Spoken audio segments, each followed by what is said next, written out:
hein, on est doué quand même. Hein. Bon, on va essayer de faire remonter là, c'est vrai. Hein, t'en as qui passent, hein, les petites J'ai passes. l'impression qu'il y en a qui les petites passes. Ouais.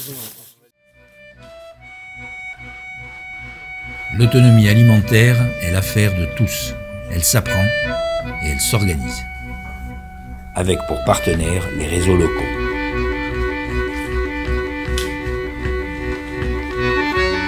L'idée de faire des choses non pas en vase clos, mais avec une vertu pédagogique, c'est-à-dire pour l'enseigner aux autres, pour créer un vaste mouvement, et ne pas faire seulement une expérience isolée.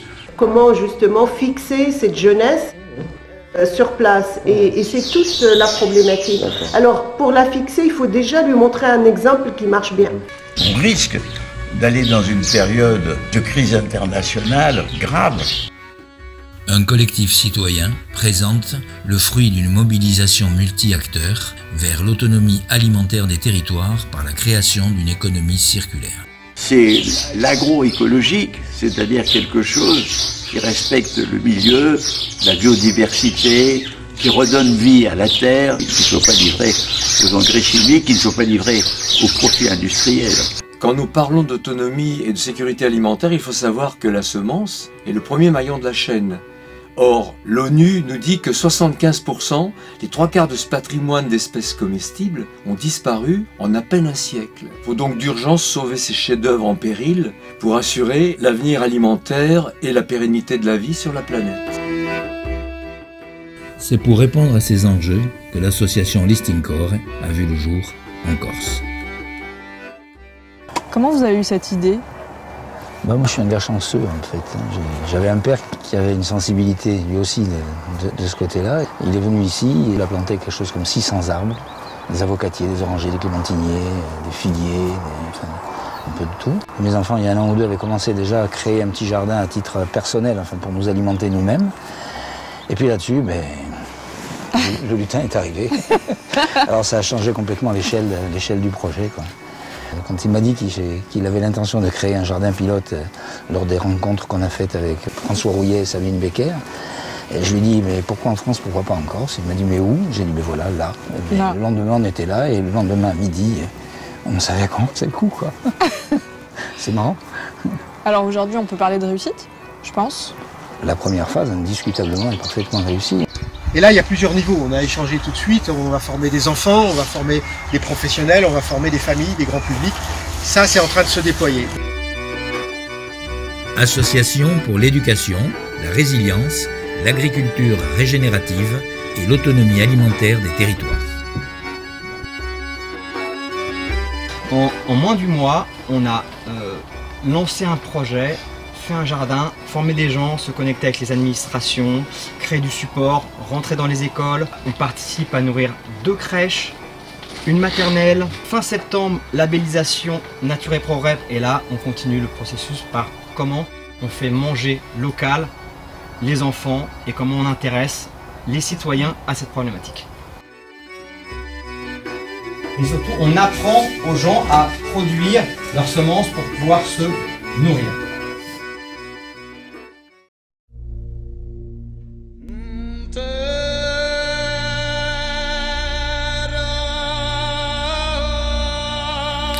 Le design. Faire un plan des différents éléments de son système. Partir d'un terrain nu, y placer des ingrédients. La haie, brise-vent, biodiversité, refuge, création de matière organique. L'agora, lieu d'apprentissage et de partage. La serre, produire ses semis, production sous couvert. Le laboratoire, la laverie, les outils. Les chemins de circulation. Le bassin, zone humide, l'écosystème aquatique. La pépinière, production de plants diversifiés. L'agroforesterie, placer des arbres au sein de son système de production maraîchère.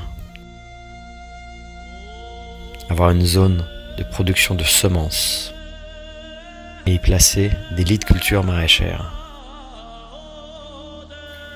Edgar Morin constate aujourd'hui un réveil de la vitalité créative par l'agroécologie.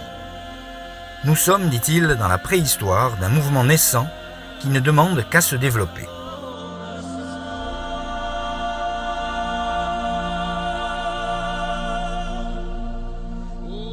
À Apieto, l'association Holistic Core est née d'une mobilisation citoyenne sur un lieu post-industriel reconverti en un site pilote dédié à l'enseignement de la régénération végétale et de l'autonomie alimentaire des territoires. Donc le design, c'est de la lecture du paysage.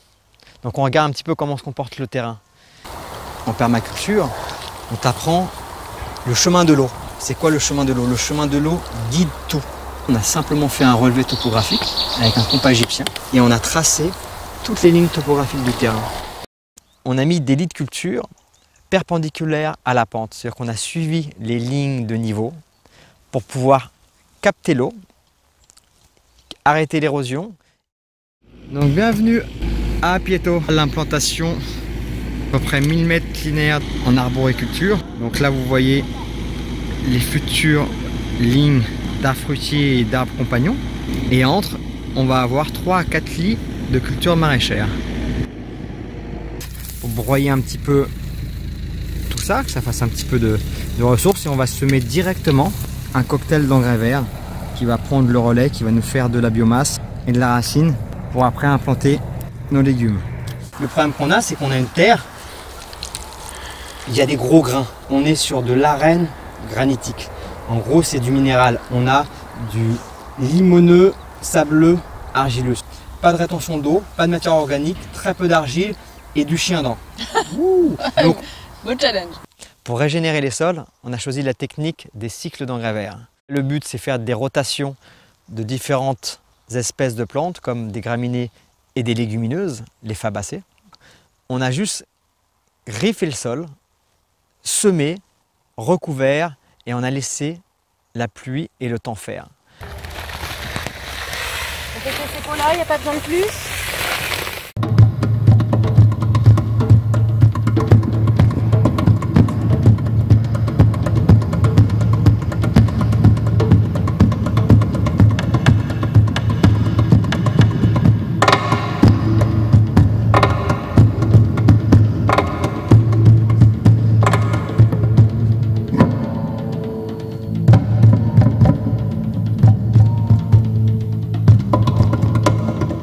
Un petit tour sur nos engrais verts. Donc on voit bien, ça sort, ça sort. Création de l'Agora. Il nous fallait un lieu d'enseignement et de partage. Ici, on est sur un lieu post-industriel, c'est une ancienne carrière. On a plein de gros blocs de granit. On a fait une arène qu'on a boisée tout autour. Et ça sera notre espace d'enseignement et d'échange. Ça va être dur de faire mieux.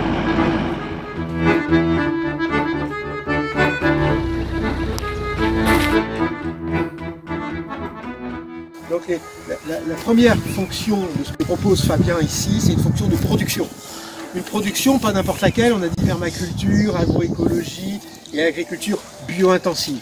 Donc c'est une production qui va produire le plus de fruits et légumes possible au mètre carré.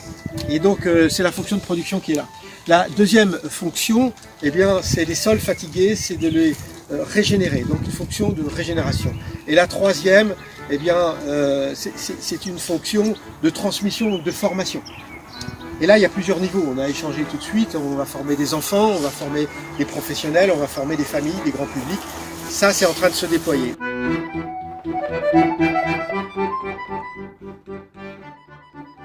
On a choisi d'implanter un système d'agroforesterie.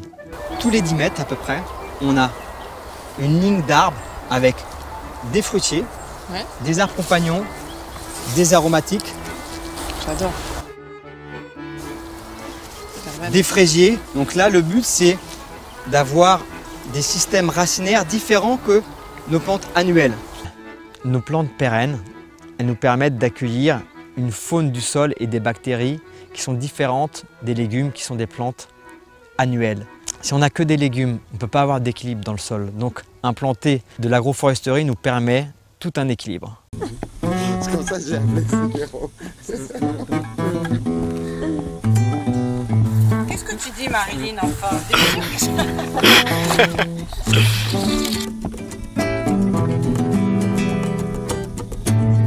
Plantation d'arbres fruitiers, d'arbres compagnons, d'aromatiques et de petits fruits.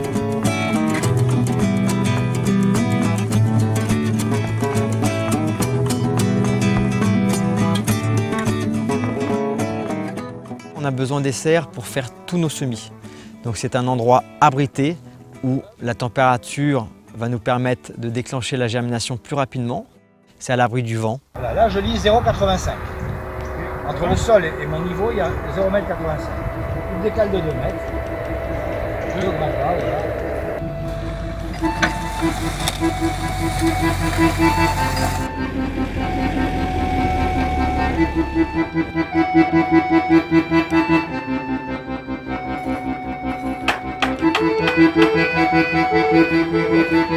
Toi, on doit être de niveau.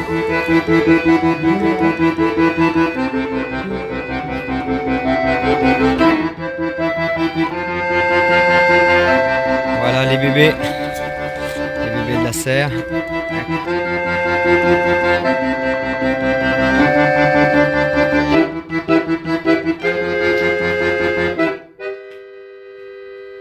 On travaille avec des graines labellisées qui ne sont pas hybridées, qui ne sont pas des F1. On travaille beaucoup avec les graines anciennes.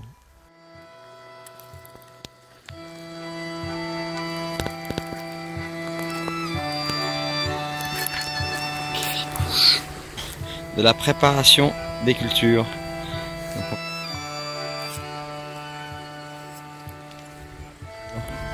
Donc on vient de recevoir nos graines.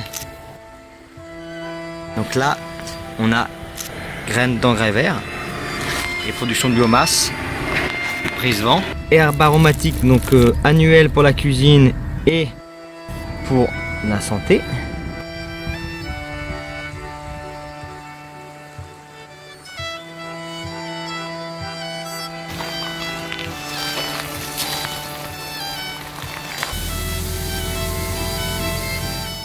Mais qu'est-ce qu'on peut faire?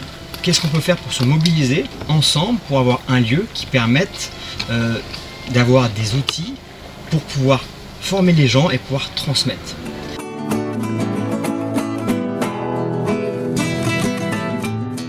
On a utilisé tout simplement un compas égyptien, 3 planches ou 3 tasseaux avec une corde et un plomb, et avec ça on peut faire de la topographie de n'importe quel lieu. Ouais, et là c'est bon, on est de niveau. Oui. Vous êtes de niveau? On va vérifier si on est de niveau. Dessus. Alors. Là tu as des marcoulages. On est de niveau, tu mets ton fil à flanc. Par contre, essayez de le tracer vraiment fort qu'on le voie.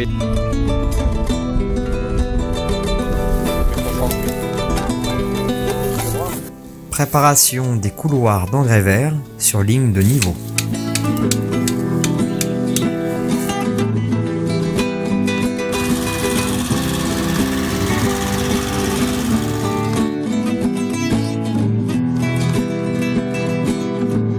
À partir de là, ils ont les bases pour pouvoir eux-mêmes aller créer une exploitation et se lancer. Et devenir autonome. Okay, Cédric, tu peux nous dire qu'est-ce que tu fais? Je prends le niveau, histoire de créer une petite pompe pour pouvoir irriguer notre petit corridor ici. Arrêter l'érosion, arroser les haies. Donc on a une ferme à verre, donc on fait du lombricompost. Ouais, il y a quelques verres. Il y en a beaucoup là. Eh, vous me faites pas un carnage, hein? Non, on en a fait des bouts, ouais. Donc on va faire une partie de la zone en but. Donc là, en gros, tu as un montage à blanc de nos buts. Et là, si on ouvre, je sais pas si on va avoir des surprises, mais regarde. Il y a de la vie. Donc là, il y a de la vie. Donc bien sec. Si c'est pas bien sec, ça marche pas. Donc là, on a fait un mélange de gros bois, moyen bois, petit bois. Après, pour recouvrir... Moi, j'ai besoin d'une pelle. T'as besoin d'une pelle? Vas-y, au boulot. Super. On a mélangé à peu près 20-30% de fumier paille et on a recouvert d'une croûte de terre fumier paille ce montage là.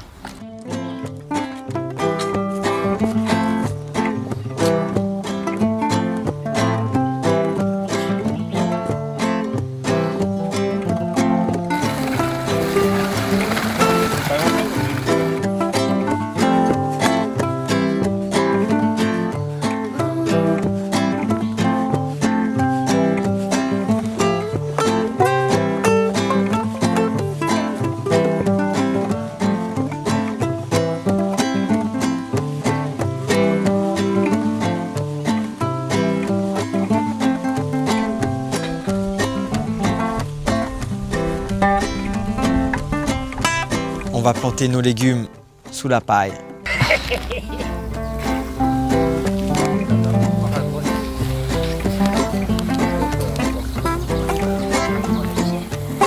Oh l'ami, tu vas où avec tes bottes de paille?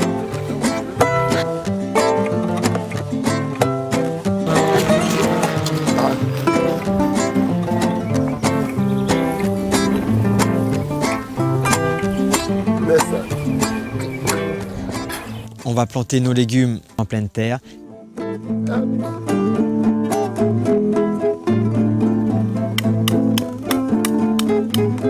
Sur cette butte.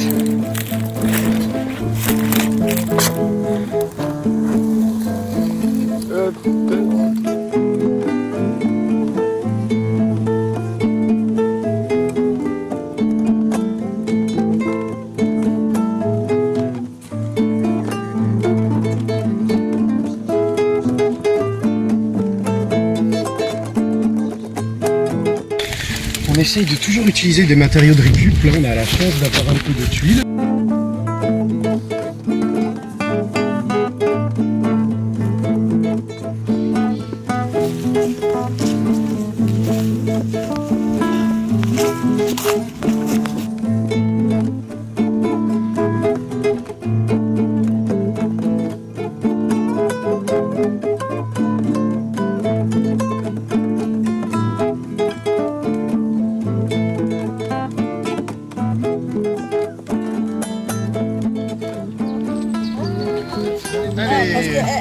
Voilà ta nouvelle maison, cocotte. Notre secrétaire de l'association, Audrey, va être en charge de développer avec l'équipe des modules hors sol pour les maisons de retraite, les hôpitaux et pour les centres qui accueillent des gens à mobilité réduite pour pouvoir leur permettre d'avoir un accès au jardinage, un accès aux plantes.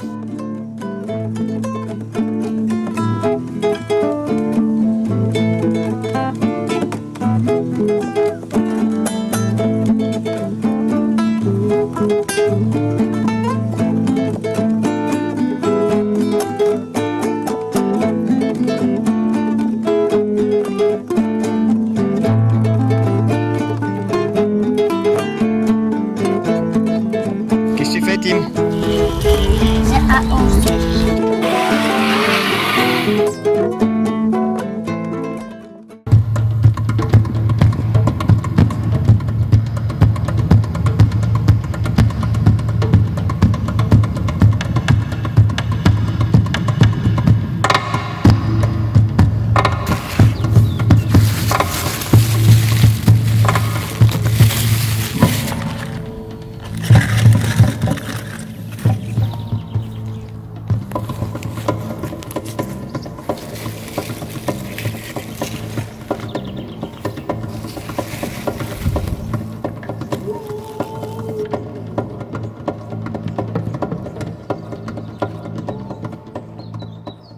On a préféré faire des grands lits et des grands chemins pour pouvoir accueillir des groupes, accueillir des personnes à mobilité réduite.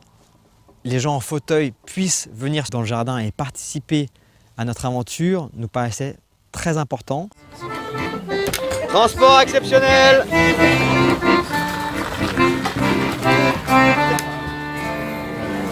J'y vais, François, commence.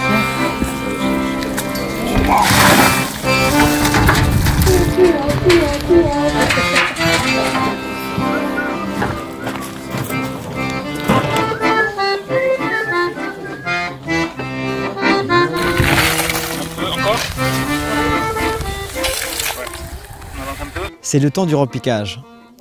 Quand la température le permet, on repique tous nos légumes.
installer du goutte à goutte.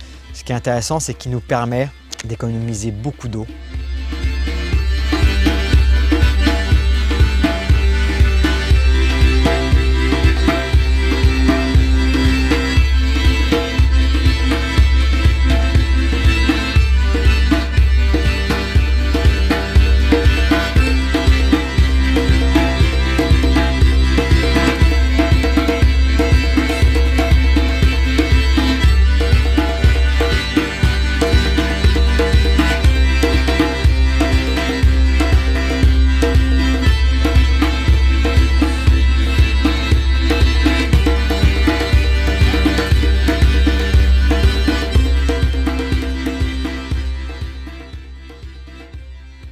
Le laboratoire, il nous permet de faire des préparations pour soutenir notre jardin.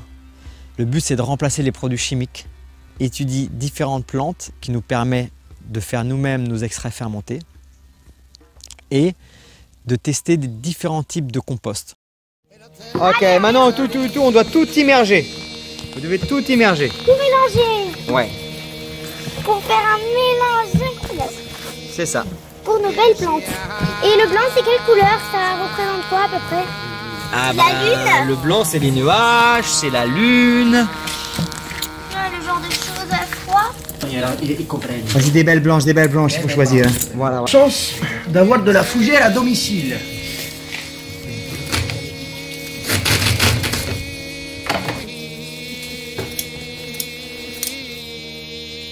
Oh, c'est joli! Génial. Donc là, on récolte la consoude pour les extraits fermentés. De l'extrait fermenté de consoude. Donc là, première opération, on va peser la consoude. Il nous faut à peu près 1 kg de matière fraîche pour 10 litres. Et après, couper grossièrement. On a presque envie de goûter. Donc voici la... Vu l'odeur. Ah mais je pense que c'est potable, mais c'est une macération. Ça va être joli la potion. Ah oui. Donc après, il y aura une histoire de niveau pour que tout se remplisse. Voilà. Oh, regarde ça. Oh, c'est magnifique.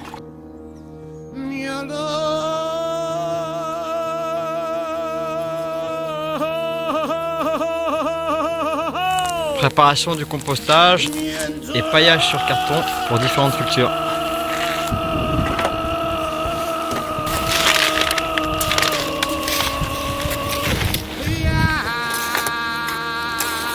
C'est bon. On a décidé de mettre un bassin au milieu de notre exploitation pour faire venir les grenouilles, libellules, les abeilles. Le but, c'est qu'on ait tous nos auxiliaires qui puissent trouver un refuge, de l'eau. Sans ça se voit là, il y a un live, je décaisse encore 5 cm. Et comment on va mettre Ah, dedans? bien sûr.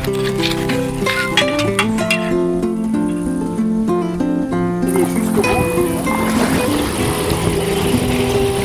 Ok, là on est là. De là, on reprend. Là. ce qui est intéressant avec la pépinière, c'est que c'est une activité annexe qui peut nous permettre de faire rentrer un petit peu d'argent sur un projet. Elle nous permet d'avoir des plantes pour soutenir les autres personnes du réseau qui auraient besoin de plantes pour installer un écosystème. Donc on fait des fruitiers, des plantes aromatiques, des plantes locales, des plantes compagnons. Avec ça, on soutient les nouveaux écosystèmes, on rentre un petit peu d'argent.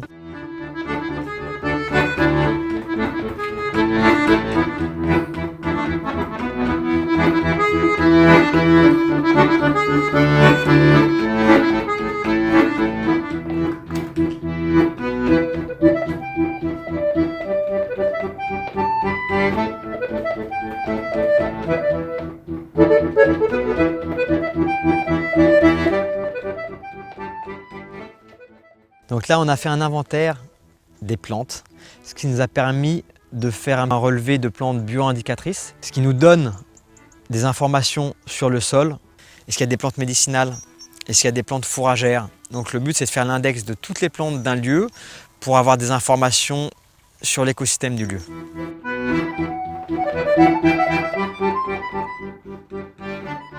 Sur zone, on a un apiculteur. Et cette année, avec un autre ami qui est sculpteur sur bois, on a fabriqué des ruches. Mais qu'est-ce que vous faites donc là? Vous baladez des ruches kenyanes? C'est fantastique, hein? On récupère 10 à 15 kilos par an sur une ruche. C'est bien. C'est bien, ouais. Superbe. Eh ben, bravo, félicitations, merci de nous installer ces belles ruches sur notre site, ça va participer à toute la biodiversité du lieu. Ouais. Bravo. Merci Olivier.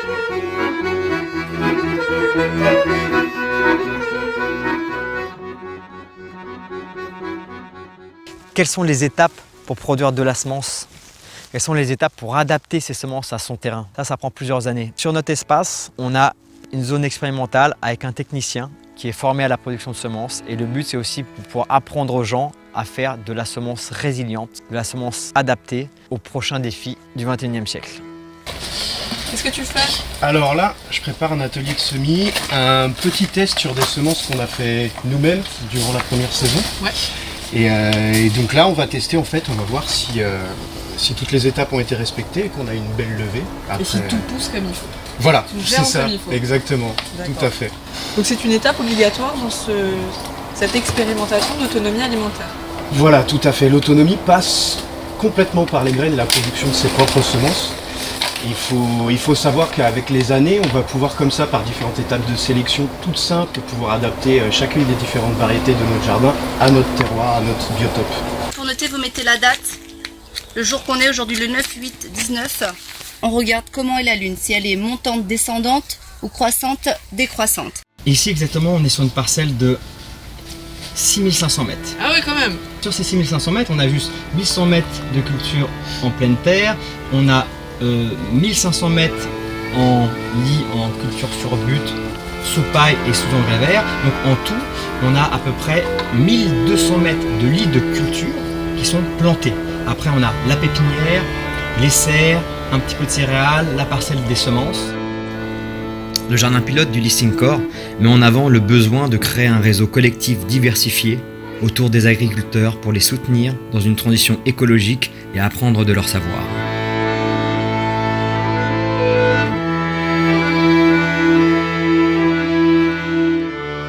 Nous devons manger tous les jours. Cette réalité incontestable constitue la vraie problématique des années à venir.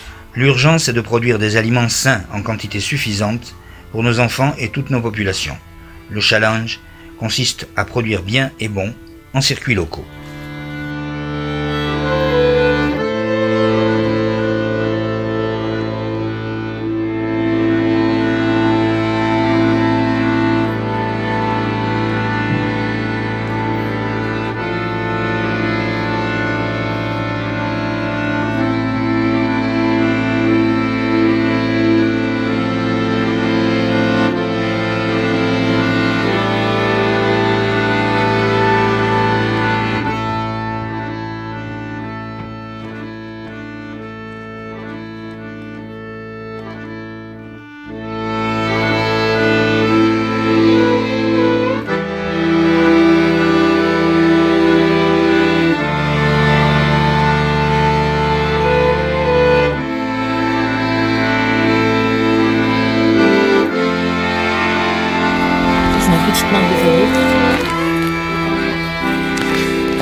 Voilà.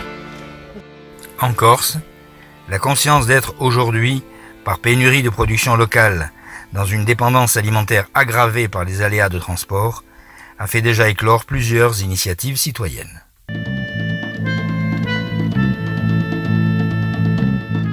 La mise en place de l'exploitation s'est faite sous forme de chantier participatif. Amis, voisins, retraités, stagiaires à FPR et woofers ont permis de réussir ce pari en 4 mois. Pour lancer le projet, le budget était de 5 000 €, complété par des matériaux de récupération.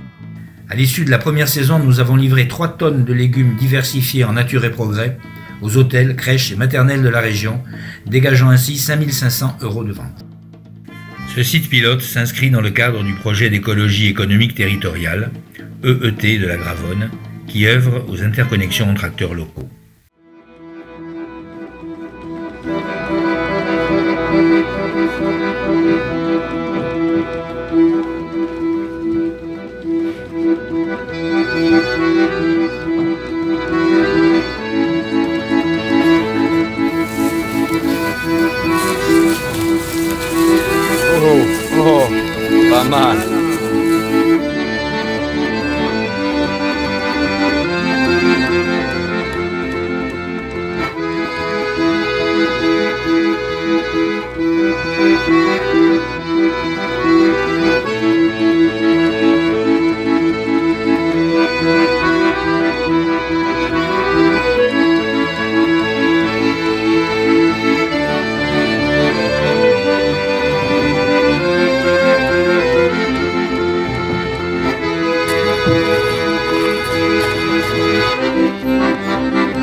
que cela soit, il y a urgence à créer des lieux d'apprentissage afin de former un maximum de gens à promouvoir cette agroécologie locale salvatrice.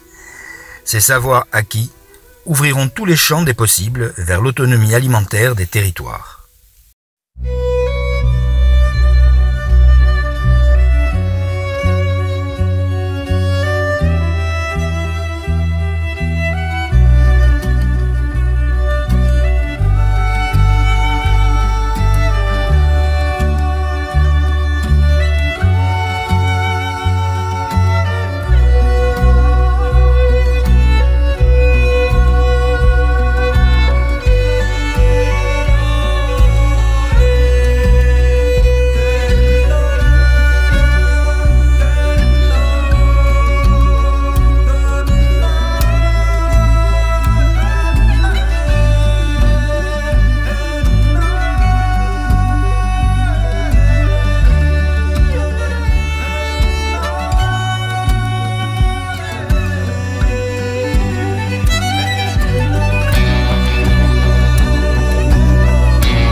Le grand argument, c'est de dire « Ah ben la Terre, il va y avoir 2 milliards d'habitants de plus. » Il y a une grande partie des terres non exploitées dans beaucoup de régions.